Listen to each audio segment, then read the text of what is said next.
Zəhra xanım, Bəli. niyə görə qapalı yerdə qalanda insan ürəyi sıxılır? Ümumiyyətcə insan qapalı yerdə qalanda biraz ola bilər ki, özü ilə tərk elədiyi, keçmişdən gələn və yaxud da qısa bir zamanda hansısa narahat edici bir durumu öz üzərində daşıdığı üçün o gərginlikdən azad ola bilmir deyə hələ odaqlanıb o ana, olduğunuz məkanın dadını çıxara bilmirsinizsə, keçmişdən gələn gərginliyiniz, keçmişdən deyiləndə bəzən sizi tərk edən bir dəqiqəni belə siz keçmişiniz kimi qiymətləndirə bilərsiniz. Çünki keçmiş keçmişdə qalır.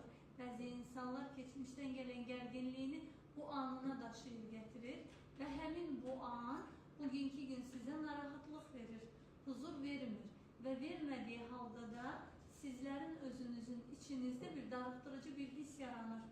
O anla bu yaşadığınız indiki an arasında özünüzə ortaq bir yer tapa bilmirsiniz. Təsəvvür edin ki, olduğunuz məkanı tərk eləsəniz də enerjiniz orada qalıb. Buna bir növ panik atak, bir növ də fobiya deyilir.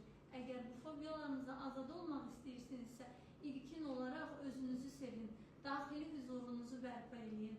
Bəzi hallarda düşüncələrinizdə biraz içinizdə bir sevgi ortamını yaradın.